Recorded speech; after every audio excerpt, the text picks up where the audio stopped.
What's up, you guys? It's your boy, Van Pappins here. Welcome back to the channel. Today is the day I'm gonna be telling you guys about how my club night went wrong. This is the first time I ever went clubbing, too.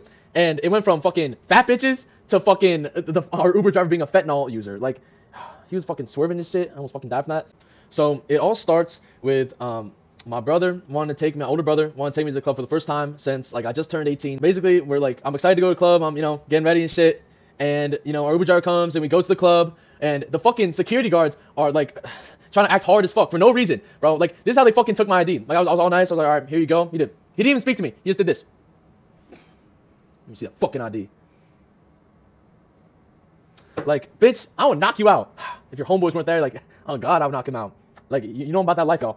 But anyway, walking in, this fat fucking pimp takes my money for admission to the club, and we head in.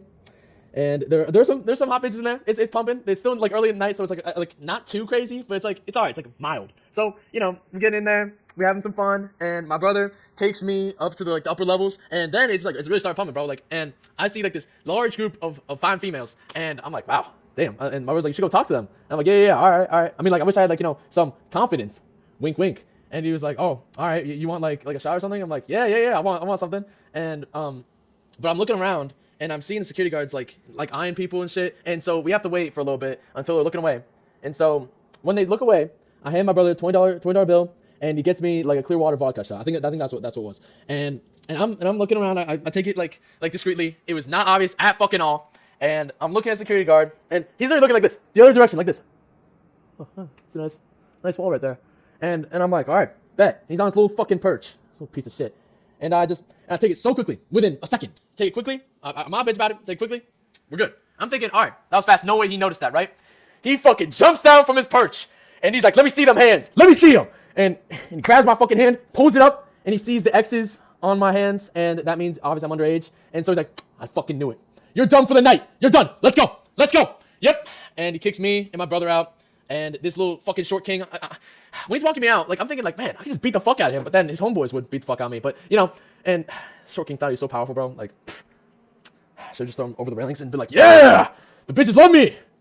But, no, unfortunately, I'm not a psychopath, so I didn't do that. And my brother's like, it's just all part of the experience, getting kicked out for the first time. It's all part of the experience. I'm like, I mean, I'm all kind of fucking pouty because, like, I'm pissed off. Like, I'm thinking, like, that little fucking piece of shit, short king, thinks he can boss me around? Hell nah. So I'll go back in the club and I beat the shit out of him. No, okay. I wish I did, but I didn't. So anyway, real part of the story. Now we're walking to this different club, and it actually is like kind of better than the last one. And so I'm like, all right, I'm actually kind of glad we got kicked out. And so we go in. It's looking pretty promising. I see a few girls there. They're pretty hot. So I'm like, okay, all right, it's fair. It's fair game. And but then, now don't take this the wrong way, y'all. Don't take this the wrong way. But I see these group of people that are beyond fucking zesty. Like, I mean, there's like 20 of them, and they're all and they all have their shirts off, bro. And they're okay. This is basically like how it was. They might as well be saying, I'm gay. That's might as well what they be saying, bro. Like, I'm sorry. I'm sorry. Like, it bothered me. I know it's homophobic. I'm wrong. Me. Okay, but like, I'm sorry, bro. It bothered the shit out of me because they all had their fucking shirts off, and they were like fucking like three of them were like making out, like, ew, get that gay shit out of here. In my head I said that, but and they're all at the front of the club, and so I don't mind it. I just try not to pay attention to it because Anyway, and basically my brother starts spinning some game to like some 30-year-old Asian chick, and like she's hot, granted, but like she's like fucking old, and I'm like, what the fuck are you doing? Like, I think he just wanted to show me he had game, so like he just started doing that shit. But you know how it is, the fridge always has to protect the fucking snacks. So the fridge, meaning her bestie, comes over and is like trying to spit games with my brother, and so basically the fridge tries to basically like attack my brother, and your boy has to kind of take one for the team. So that's just the bro code. And I go over there, and this piece of shit, like this large, smelly piece of shit, grabs me. She's like breathing really heavily, and I'm like, okay, don't hurt me. And she's like, your brother is really hot. And I'm like, okay, all right, just calm down. And I'm like, yeah, he is. He's way hotter than me. Go over there, get him, go get him. And my brother, with all his might, strikes down the fucking refrigerator and takes the snack out successfully. So W is for him. Shout out to my brother.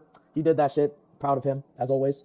But I still have that fucking whale call in my fucking vocal cords I can't turn off. So naturally, the fat bitches are attracted to me, and so I'm just like, and luckily the fat bitches can't catch me though, cause I'm too swifty with it. I'm like a fucking snake in the grass. So I get away from them, get away from more fat bitches that try to like fucking attack me. But your boy finds a lonely hot girl. She's just alone in the club, and I'm like, hell yeah, not in the group. It's risen time. I should never fucking said that. I'm sorry. That was gay as fuck. Anyway, moving on. So I approach her. I'm like, that one clear water vodka shot in my system still. And I'm like, all right, let's go. So I walk over to her, spit my fucking game, get her number successfully, because I'm like that, you know. And so she gets my number, and she's 25, by the way, and I'm 18. And she's like, you're like 22, right? And I'm like, yeah, something like that, yeah. And and she never knew it. I'm just like that. I'm just like that. I know you guys are thinking like, wow, Van, you're so fucking cool. And I'm like, yeah, I know. Like, you know, just how it is. And so basically, after like fucking walk around DC more, my brother and I finally call an Uber at like 2 a.m. And you already know the 2 a.m. Uber drives be sketchy as fuck. But we had no other choice. So we call that Uber.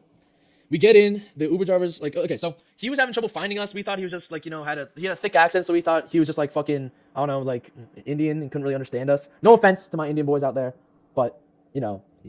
Anyway, we get in, and he seems fine. He seems fine, like, you know, off the bat, and we're like, okay, we're chilling. I'm tired as fuck, I'm basically sleeping with my eyes open. And then we keep driving. It keeps getting a little weirder, and then I notice his eyes are kind of red. And my brother's like, it's probably not. It's fine. It's a late night, whatever. And basically, he keeps driving until we get on the highway. And then this is where things start to get really fucking sketch. Like, dangerous. He slows down on the highway to like 10 miles per hour. And he's making this noise.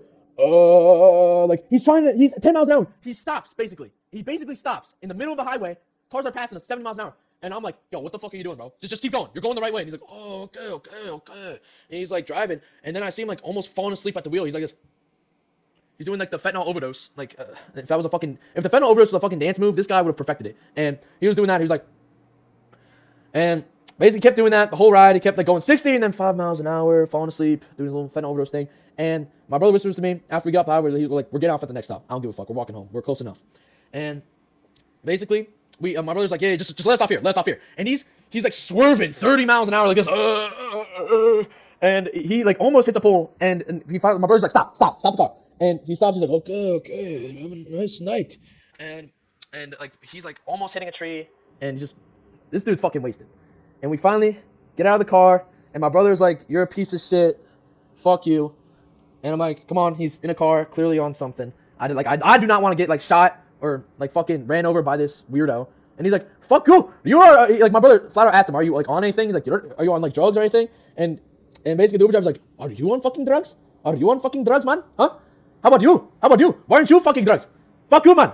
And he just like starts saying like random shit. And so me and my brother leave him, and he and that is the end of my story. That is my first club night out. I thought it was pretty interesting, pretty cool, you know. But we did end the night with a W though. Getting that number. She may or may not have never texted me back, but a win is a win, ladies and gentlemen. Remember that, boys. This has been your boy, Van Pappas, keeping it 100% fucking real. I'll see you guys next time.